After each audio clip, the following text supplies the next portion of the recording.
Hello, क्या हाल चाल है। आशा करते हैं आप सभी लोग स्वस्थ मस्त और जबरदस्त होंगे। आज की क्लास से हम केमिस्ट्री की एक नई शुरुआत करने जा रहे हैं जिसका नाम है कार्बन तथा उसके यौगिक। आज आपको क्लास में हम ये बताएंगे कि हमारे केमिस्ट्री में कार्बन इतना महत्वपूर्ण क्यों है, कार्बन सभी तत्वों से अलग क्यों है, अपनी पहचान अलग क्यों रखता है, इतना महत्वपूर्ण क्यों है। तो बने रहिएगा वीडियो के लास्ट तक। तो बिना समय गंवाए हम आज की क्लास स्टार्ट करते हैं। कार्बन तथा उसके यौगिक, कार्बन एंड इट्स कंपाउंड। सबसे पहले हम डिस्कस ये करेंगे कि कार्बन हमारे आसपास कहाँ है। आप बता सकते हो कार्बन कहाँ है? गुड, हाँ, सीएनजी, एलपीजी, पेट्रोल का यूज करते हैं हम, है ना। हमारे भोजन में भी कार्बन ऐड होता है ना। तो आसपास अगर आप देखोगे तो हर जगह कहीं ना कहीं आपको कार्बन देखने को मिल जाएगा। हमारी डेली लाइफ से जुड़ा कार्बन सिर्फ केमिस्ट्री में नहीं है, हमारे डेली लाइफ में भी कार्बन का इन्वॉल्वमेंट है। आज हम उसी को डिकोड करेंगे, उसी के बारे में चर्चा करेंगे। क्लियर है? तो कार्बन हमारे आसपास कहाँ है? अभी हमने बताया कि हमारे भोजन में भी कार्बन का रोल होता है। एलपीजी जिससे खाना बनाया जाता है घरों में, उसमें भी कार्बन होता है। सीएनजी, उसमें भी कार्बन होता है। इसके अलावा पेट्रोल, इसमें भी कार्बन होता है। डीजल, है ना, इस सब में हाइड्रोकार्बन होता है। तो इतनी बात क्लियर होगी। अब एक चीज हम यहाँ ये समझ लेते हैं कि ये समझ लो पूरी पीरियोडिक टेबल में जितने तत्व होते हैं उन सभी तत्वों का बॉस है कार्बन। समझ पा रहे हो? अब इसको इस तरीके से समझ सकते हो कि जो 118 तत्व होते हैं केमिस्ट्री में, अगर इन 118 तत्व से जो 6 नंबर पे तत्व आता है अर्थात कार्बन, उसको हम अलग कर दें तो 6 नंबर पे कौन आता है? कार्बन। कार्बन को अलग कर दें, है ना, तो कितने तत्व बचते हैं? 117। अब ये सोचो, इन 117 तत्वों की स्टडी हम लोग बिल्कुल अलग केमिस्ट्री के पार्ट में करते हैं, और कार्बन तथा कार्बन से मिलकर बनने वाले यौगिकों की स्टडी हम लोग अलग केमिस्ट्री में करते हैं। यहां से केमिस्ट्री के दो पार्ट हो जाते हैं। एक होता है ऑर्गेनिक केमिस्ट्री, दूसरा होता है इनऑर्गेनिक केमिस्ट्री। समझ गए? तो सोचो, एक कार्बन ऐसा है जो पूरी केमिस्ट्री ही अपनी अलग बना लेता है। अभी आगे हम लोग इसका भी डिस्कशन करेंगे कि कार्बन ही इतना क्यों महत्वपूर्ण है। समझ गए ना? अब कार्बन से रिलेटेड कुछ जानकारी आपको होनी चाहिए। जिन लोगों को बेसिक पता होगा तो अच्छी बात है। हाँ, अगर आपको केमिस्ट्री का बेसिक नहीं पता है कि कैसे पता करते हैं किस तत्व का परमाणु क्रमांक कितना है, उस तत्व की वैलेंसी कितनी है, उसके आउटर मोस्ट सेल में इलेक्ट्रॉन कितने हैं, उसका इलेक्ट्रॉनिक कॉन्फ़िगरेशन क्या है, उस तत्व का लिविस डॉट सिंबल क्या होता है, अगर ये सब आपको कुछ नहीं आता है तो आप कमेंट में जरूर बताइएगा। तो मैं बेसिक केमिस्ट्री की एक नई सीरीज स्टार्ट करूंगा इसी यूट्यूब चैनल पे, लेकिन कब? जब आप कमेंट में जवाब देंगे तब, आपको जरूरत होगी तब। तो अभी के लिए हम इस सिलेबस में बढ़ते हैं, कार्बन की परमाणु संख्या के बारे में डिस्कस करते हैं। कार्बन की परमाणु संख्या कितनी होती है बताओ? 6, है ना, अर्थात 6 नंबर पे कार्बन आता है। अच्छा, एक चीज और है, जिस तत्व का जितना परमाणु क्रमांक होता है उसका मतलब है उसके पास उतने ही इलेक्ट्रॉन है, और जितने इलेक्ट्रॉन होते हैं उतने ही प्रोटॉन होते हैं न्यूट्रल होने के लिए। अर्थात हम ये कह सकते हैं कि एक न्यूट्रल कार्बन में 6 इलेक्ट्रॉन होते हैं और 6 प्रोटॉन होते हैं, तभी तो इसका परमाणु क्रमांक यानी एटॉमिक नंबर 6 होता है। तो आपको अब आज से याद रखना है कि कार्बन की परमाणु संख्या कितनी होती है? 6। याद रहेगा, है ना। किसी भी तत्व के नीचे साइड में हम उसकी परमाणु संख्या लिखते हैं और उसके ऊपर साइड में हम उसका परमाणु भार लिखते हैं। परमाणु भार क्या होता है? परमाणु भार इलेक्ट्रॉनों की संख्या और न्यूट्रॉनों की संख्या को ऐड करने से प्राप्त होता है। तो जैसे कार्बन का परमाणु भार 12 होता है और परमाणु क्रमांक 6 होता है। इतना याद रहेगा। अब हम ये समझ लेते हैं कि कार्बन बंध कौन सा बनाता है, कार्बन कौन सा बॉन्ड बनाता है।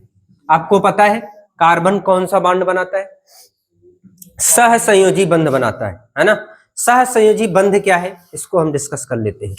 देखो, एक चीज ये आपको पता होगी कि हर एक एलिमेंट्स के आउटर मोस्ट में 8 इलेक्ट्रॉन होने चाहिए, जिसमें नहीं है वो एलिमेंट्स लगातार यही कोशिश किया करते हैं कि हमारे लास्ट शेल में 8 इलेक्ट्रॉन कंप्लीट हो जाए।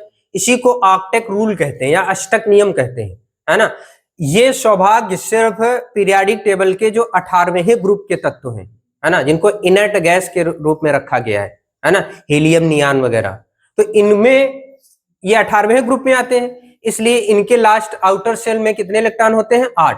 बाकी के जितने भी हैं उनके किसी में आउटर मोस्ट सेल में 8 इलेक्ट्रॉन नहीं होते।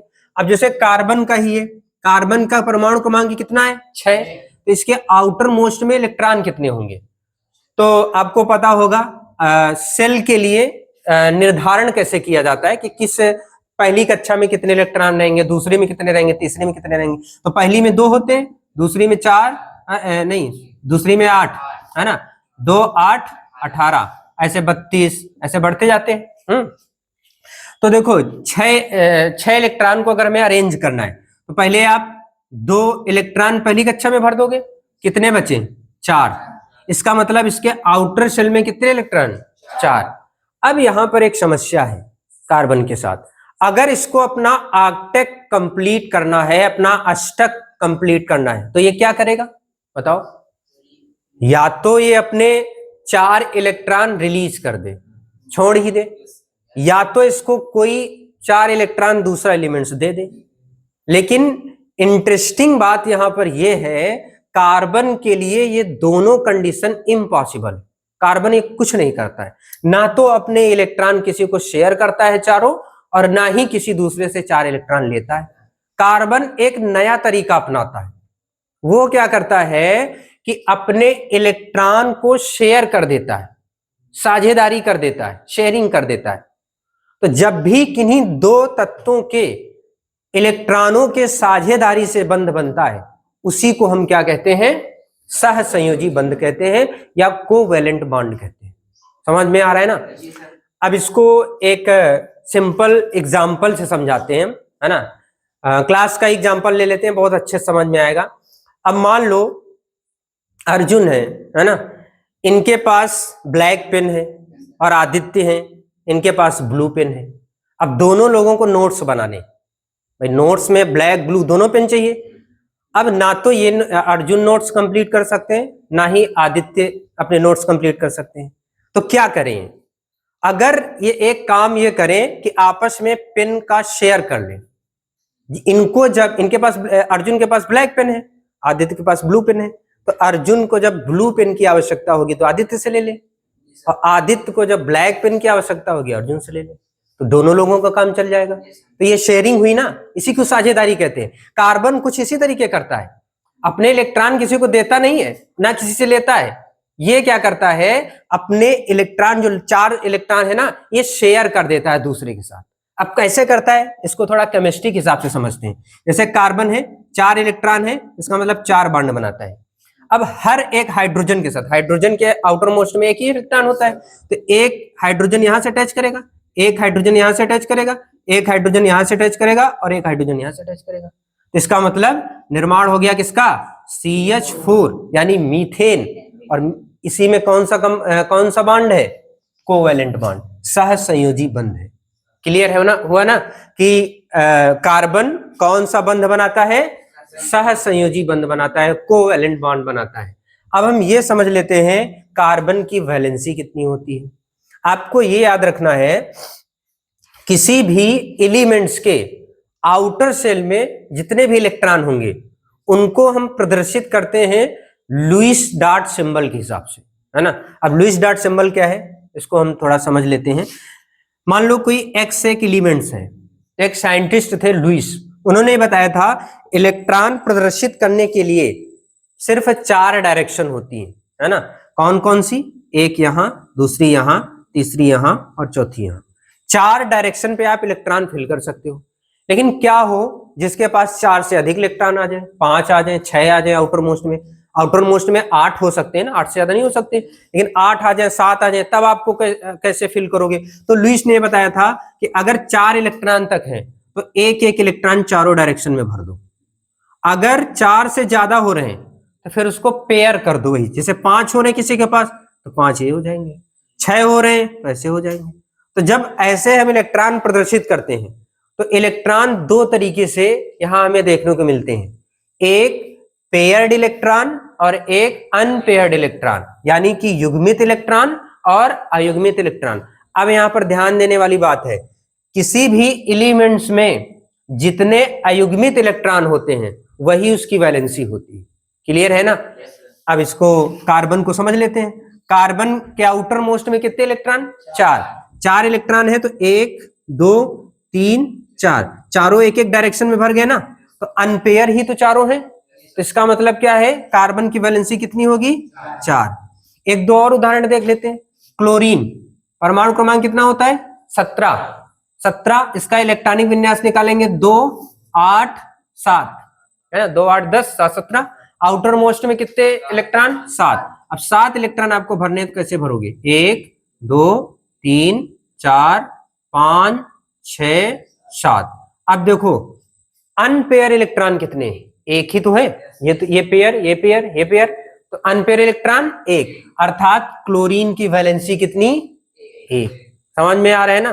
किसी तत्व की वैलेंसी कैसे पता करते हैं कि उसके आउटर शेल में जितने इलेक्ट्रॉन हैं उनको लुईस बिंदु के हिसाब से प्रदर्शित कर दो, और जितने अनपेयर इलेक्ट्रॉन आएंगे वही उसकी वैलेंसी होगी।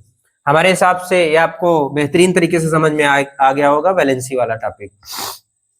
अब अगली बात हम ये डिस्कस करते हैं, कार्बन की सबसे बड़ी ताकत क्या है? आखिर कार्बन ऐसा क्या करता है जो सभी तत्वों से अलग है, जो सभी तत्व नहीं कर पाते हैं? तो कार्बन श्रृंखलन प्रोसेस करता है। क्या करता है? श्रृंखलन, है ना? श्रृंखलन क्या होता है कुछ लोगों को नहीं पता होगा। कार्बन के अंदर ये टेंडेंसी होती है, ये प्रवृत्ति होती है कि कार्बन अपने से कार्बन को जोड़ जोड़ के लंबी चेन बना सकता है ना, लंबी चेन बना सकता है। इसी को श्रृंखलन बोलते हैं। यही रीजन है कि कार्बन की सबसे बड़ी ताकत यही है, यही रीजन है कि कार्बन अन्य तत्वों से अलग है।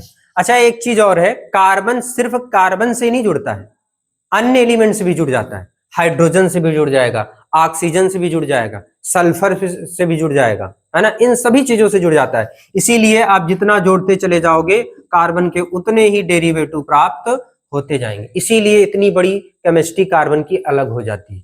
समझ में आ रहा है ना? तो कार्बन की सबसे बड़ी ताकत क्या है? श्रृंखलन। समझ रहे हो ना? संकलन का मतलब कार्बन अपने से अदर एटम को अटैच कर करके लंबी चेन बना सकता है कार्बन। नेक्स्ट टॉपिक हम ये क्लियर कर लेते हैं, कार्बन के पास बॉन्ड कौन कौन से होते हैं? Single bond, double bond, triple bond. तो जैसे कार्बन की वैलेंसी तो 4 ही है, कार्बन कार्बन। अब 3 कंडीशन जनरेट हो सकती हैं। अगर कार्बन कार्बन के बीच में सिंगल बॉन्ड है, अब वैलेंसी आपको कंप्लीट करानी है, एक वैलेंसी तो यहाँ खर्च होगी, अब कितनी वैलेंसी बची? 3।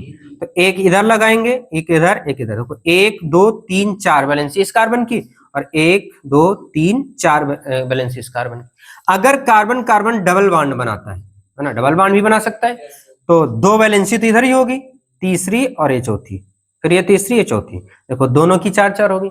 अब तीसरी कंडीशन ये भी हो सकती है कि कार्बन कार्बन ट्रिपल बॉन्ड बना ले, है ना, तब एक ही बॉन्ड लगाना पड़ेगा, 3 ये 1 4 ये, 3 ये और 1 4 ये, है ना। तो अभी तो ये केमिस्ट्री यानी कार्बन तथा उसके यौगिक चैप्टर की शुरुआत है।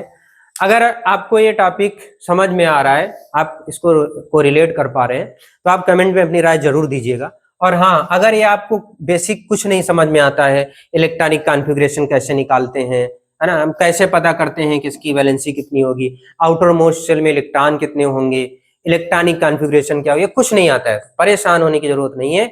आप कमेंट में अपनी राय जरूर दीजिएगा।